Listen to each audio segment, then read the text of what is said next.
আসসালামু আলাইকুম। ষষ্ঠ থেকে নবম শ্রেণীর শিক্ষার্থীরা তোমাদের যে নতুন কারিকুলাম দেওয়া হয়েছে, তো এই কারিকুলামটি আসলে বাতিল করার জন্য জরুরিভাবে ঘোষণা করা হচ্ছে। তো আসলে বাতিল করবে কি না নতুন সরকার, সেটি হচ্ছে বিষয়। তো নিশ্চয়ই তোমাদেরকে জানিয়ে দিব আসলে কি করবে। তো দেখো এখানে যেটি বলা আছে যে অসংগতিতে ভরা নতুন কারিকুলাম বাতিল জরুরি, অর্থাৎ যে কারিকুলামটা তোমাদেরকে দেওয়া হয়েছে অনেকের এই কারিকুলামটা পছন্দ না, ঠিক আছে। যেভাবে হচ্ছে ষান্মাসিক বা বাৎসরিক এবং শিক্ষণগুলির মূল্যায়নটা হয়, এটা অনেকেরই পছন্দ না। তো যেটি চাচ্ছে যে আসলে বাতিল করার একটি চিন্তাভাবনা চলতেছে। তো যেটি বলা হচ্ছে যে দেশের পরবর্তীতে পরিস্থিতিতে পদত্যাগী সরকারের নতুন কারিকুলাম নিয়ে ভাববার সময় এসেছে।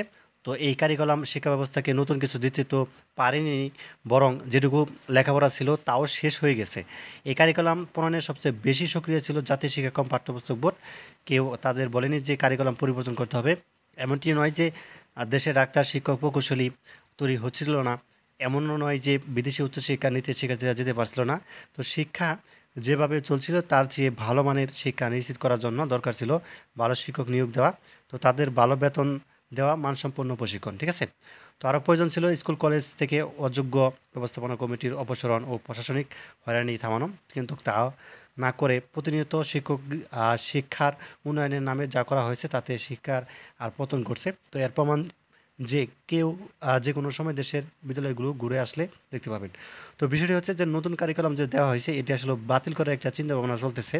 তো এখনই যেহেতু সম্ভব না, যেহেতু সরকার গঠন হবে, ঠিক আছে, শিক্ষামন্ত্রী, নতুন শিক্ষামন্ত্রী যিনি হবেন তিনি কি করবেন এই বিষয়গুলো একটু জড়িত।